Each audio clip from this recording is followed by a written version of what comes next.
Well, thank you very much. If that was, Amadeo, a short introduction, I'd hate to hear a long introduction. In Australia, we have a saying, which is the bigger the hat, the smaller the property. I often think that means the longer the CV, the less significant the person. It's good to be back in Spain. I love this country. I've been here many times, and I've been to Madrid many times. It's a wonderful country and so much part of the civilization that we call the West, the civilization that we call Europe. I've been told that I can speak for about 20 minutes, so let me put some thoughts before you before we go to, after my friend and colleague Roger Cohen speaks, we then go to a general discourse and discussion. We live in challenging times. Of course, political leaders have been saying that since time immemorial, to the point where the expression challenging times has lost most of its meaning. Those of us who are students of history are much given to efforts to periodize history. That is, when one era starts and another era ends. Also, we know from our studies of history, these things are much more difficult to define when we are in the middle of them, as opposed to when we look backwards in the rear vision mirror. Then we understand everything with absolute clarity, with 20/20 hindsight. We should therefore be cautious about using terms such as historical turning point. We should also be careful even about using softer and more fashionable terms like historical inflection point. But we would be foolish to simply conclude that there are not large changes at play in the world today, because there are, and they affect the post-war liberal international order. The truth is we face profound changes. We may be permitted to use the term systemic changes, or even mega changes. Analysing these is one thing, that is hard enough. Understanding where these changes may take us is even harder. But then again, to answer Lenin's great question of what then is to be done, well, that's even harder again. Therefore, the particular challenge of our age is not simply to provide analytical coherence to the great changes unfolding around us, it is also to act. It requires us also to recognise that our political leaders, our policymakers, our corporate elites, our leaders of civil society, and even the academy itself, they are all struggling to cope with the intensity, the density, the complexity of multiple changes occurring at the same time. It is as if we are struggling to find the most elementary torchlight to illuminate what is happening to us before asking what we should do about it. For now we find ourselves buffeted by the most profound changes driven by an ever-increasing technological revolution, deep changes and challenges to our underlying economic assumptions, the fragmenting of our societies, the fracturing of our traditional politics, the balkanization of public opinion, and the erosion of long-standing values that would normally provide us with a sufficiently robust moral compass to guide us through the morass.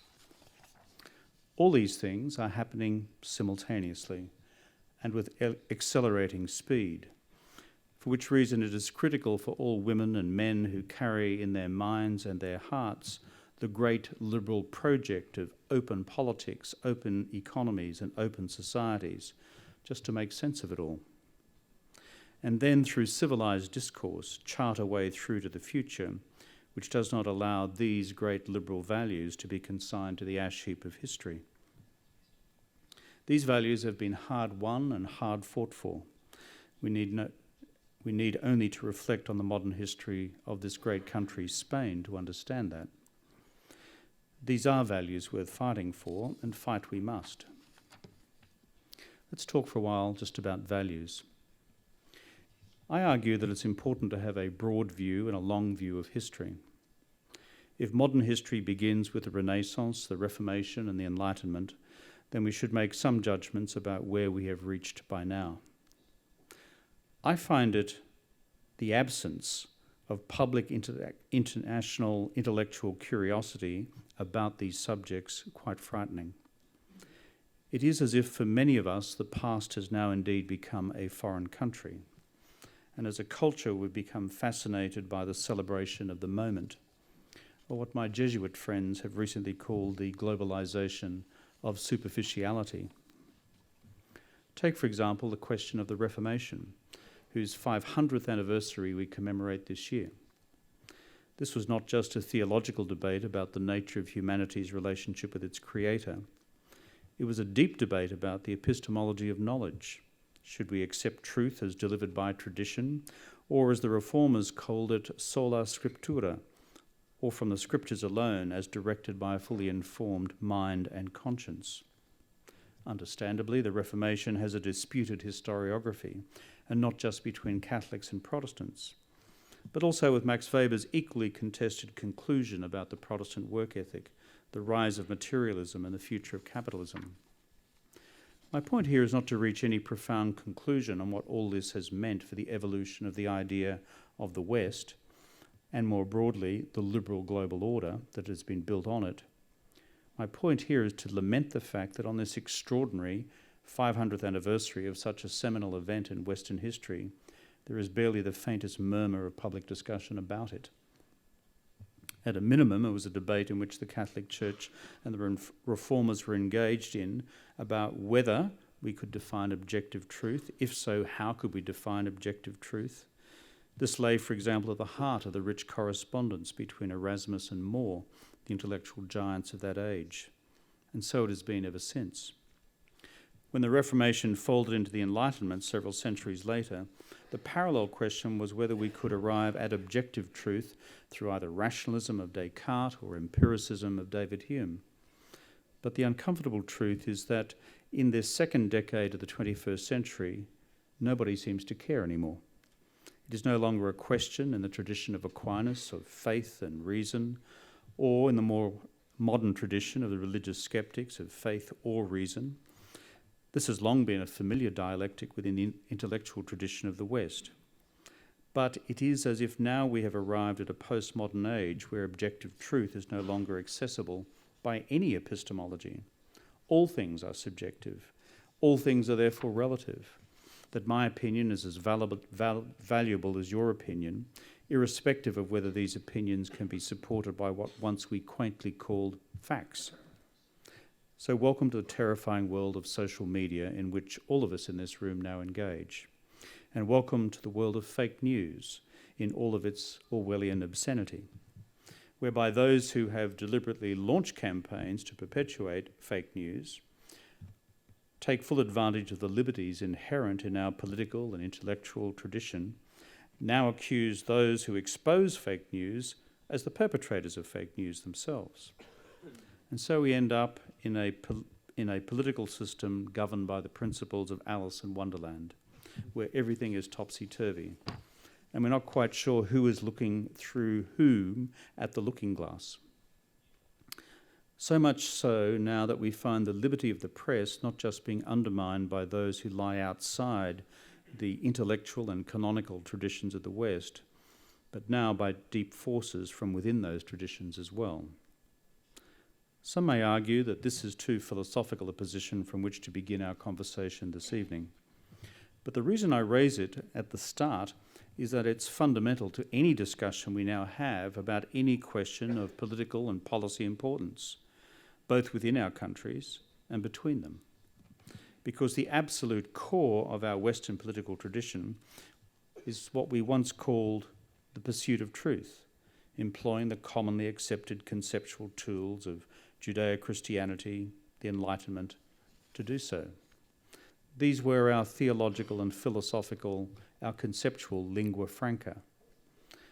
And my core argument is that unless this foundation stone can once again be laid securely, I fear for the future of the rest of the edifice on which it is now constructed. So much for the challenge of values. What about the challenge of technology? Everyone in this room here is familiar with the contours of the great debate about technology raging across the world today. We're also familiar with Moore's law, which states that the processing power of computers doubles every 2 years. Just as we share some understanding of the profound breakthroughs in new materials research. But it seems that the great beast of technology, the leviathan of our age, notwithstanding the enormous virtues it has delivered to civilization, now presents us with a new generation of challenges for all our futures. If, that is, we are to remain anchored in the liberal values for which we have stood. Question number 1. Will the technological revolution, turbocharged by its handmaiden international financial capital, now create its own borderless state which is divided simply into 2 classes, the owners of technology and capital and those who own neither? A second question. For those who own neither, what does the prospect of long-term or lifetime unemployment look like as mechanisation is transcended by automation, which is in turn transcended by artificial intelligence, and as full-time jobs become part-time jobs, then become casual jobs, and then they become no jobs at all? A third question. When will we reach the threshold of artificial intelligence, or have we crossed that threshold already, where human agency itself is progressively rendered redundant, and when robotics begins to assume the dimensions of the science-fictional world we once read about in our childhoods, including on the great questions of life itself? Again, many may find these questions too prosaic to begin our discussion this evening on the future of the liberal order, but I would argue they are deeply germane in terms of the ability of economic, political and international systems to manage the revolutionary impact of technology in a manner which benefits the many and not just the few. And the ultimate question for us all, namely whether technology is to serve humanity or humanity to serve technology. A third challenge, the destruction of the social and economic contract. Where this leads, that is, the discussion we've just had about technology, is whether our current economic assumptions are any longer socially or politically sustainable if once again the underlying values of the liberal order are to be preserved. One of the core virtues of the liberal order is the belief in the equality of mankind, as well as a belief of equal importance in a minimum level of equality of opportunity, which enables all to make the most of their talents and to be rewarded accordingly. The politics of inequality, as we've seen in previous periods of human history, generate their own dynamic. But when we also see the erosion of equality of opportunity across our liberal order, we lend a fresh intensity to the challenging politics of our already deeply unequal societies. Of course, we are all aware of the history of the social contract in one form or another, under which acceptable levels of equality, of opportunity and social protection would be provided by both social democratic and liberal states. However, through budgetary pressures alone, this contract began to crack, and to crack deeply. And we see this in mass youth unemployment in many countries, including Spain, over the period since the global financial crisis.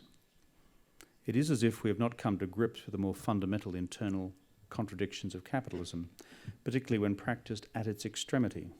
And I speak as a social democrat supportive of the capitalist project. And with the global financial crisis, the challenge was a financial crisis produced by the insatiable demands for financial deregulation that eventually unleashed a monster beyond the regulatory powers of the state, and which came close to consuming us all. And it was only through the collective agency of government, good old-fashioned government, that we were able to intervene at the brink and prevent the global recession of 2008-9 from becoming the second global depression within 3/4 of a century. Through the crisis, we encountered a form of capitalism which privatised its profits and socialised its losses. And those who subsidised the losses were the women and men who lost their savings, lost their jobs, and in some cases lost their futures, because the budgets of governments became overwhelmed by the wholesale transfer of private debt to public debt that occurred at this time. We all know Schumpeter's description of capitalism as a process of creative destruction. We have seen capitalism's creative destruction at work in our countries, our economies and our societies over the last decade. so much so that they might make your average academic Marxist clap for joy. But if brought to the surface, the absolute absurdity of Hayek and Friedman and the hyper-capitalism that they espoused. When we add this dynamic to the employment-shedding impacts that we now face through the artificial intelligence revolution, we are looking at a set of political tensions within capitalist economies that will stretch our political systems to the absolute limit, possibly to breaking point. Unless the liberal order is able to rebuild a new, credible and financially sustainable economic and social contract with our peoples, as a deliberate break on the destructionism intrinsic to the capitalist order itself, the political fabric underpinning modern capitalism will simply collapse. One further challenge, the failure of politics. Given all the above, how has politics, as we practice it for most of the post-world order, deal with these quantum assaults on equality, opportunity and employment? The short answer to this question is simple: not well. It is as if we are practicing politics as normal in a world where everything else has now become abnormal. At its heart, however, has been the inability of nation-states, and not just those within the liberal order, to manage the impact of neoliberal globalisation in a manner which preserves social cohesion and economic opportunity for all. Put bluntly, the challenge now seems to be beyond the capabilities of individual nation-states, even the largest, such as America. National politicians will happily make promises about economic growth, employment growth, social provision, while realising all along that there are now so many policy variables beyond their national control that they have no ability to guarantee whether they can guarantee and deliver these undertakings to the very people who have elected them. And when systemic non-delivery of solemn undertakings to the democratic body politic occurs, either by parties of the traditional centre-left or the centre-right, then a crisis of confidence more broadly occurs with the democratic system itself. So far, I see this crisis unfolding in two stages. The first is what we see at present in so many of our liberal democracies, as voters vacate the centre and head to the extremes of either the far left or the far right. Of course, the rallying cry of the far left, at least at the extremes, is that there are just too many people, and there should be less in my country, not more. As for the politics of the far right, we know its common language, its universal patois, its political war cry. It is race. We see it in America, we see it in Europe, and we see it in my country, Australia. And at its heart is an assault on the deepest of liberal values, open economies, open societies, and open politics, as well as an assault on the liberal international order. And that is where we find ourselves today, although with uncertain landing points for the future. Both in Germany and France, I hear from my friends that we shouldn't be too concerned, because so long as the centre holds, for example, through a continuing grand coalition in Germany, or the second-round voting system in the French presidential elections, then it's impossible for the parties of the extreme to assume executive power. This seems to me to be at the same time both profoundly defeatist and profoundly complacent. We all understand the history of these movements and where they can go once they have a purchase on real political power. But what I fear most of all is the second stage of where all this may well go. What happens if the populist right or the populist left does assume executive power? What do they then do with the levers of political office for however long they may be there? But equally importantly, what happens when you get to a point when they turn in disillusion to their populist voter bases, when in office these leaders prove incapable of satisfying demands which are almost by definition incapable of satisfaction in the first place? What will the Trump voters do when Trump cannot deliver on what Trump has said to them? The default position of both the traditional centre-left and the centre-right seems to be that, well, at least the people have finally come to their senses, they've realised the political extremes can't deliver anything of substance, and therefore it's time to come home to us, in the centre-left or the centre-right. I'm not so sure. If by that stage the voting public have become so disillusioned with the full spectrum of their political choices, then do we begin to see the end of the democratic project itself? Of course, we know there are leaders in the world who have reached that conclusion ahead of time. Yet this would be the deepest assault of all on the values underpinning the liberal order. And so as my 20 minutes is now done, what of the future of the liberal international order? We'll come to that in our discussion. But the reason I've spent so much time this evening focusing on our domestic, political, economic and ideational challenges is that unless these things are addressed effectively within our countries, then the future of the liberal international order cannot be addressed effectively either. There is a temptation simply to see the challenges to the liberal international order as lying external to our nations, out there somewhere, in the form of the new authoritarianisms that we have seen in various countries of the world. There's much truth in this, but unless we are also fully seized of the challenges that lie within the liberal international order, starting within our own domestic political orders, then we're not dealing with the core challenge. Core challenges such as, do we actually believe in the idea of the West anymore? And if not the West, do we believe still in the deep inherited values of the liberal order? Do we believe they apply both at home and abroad?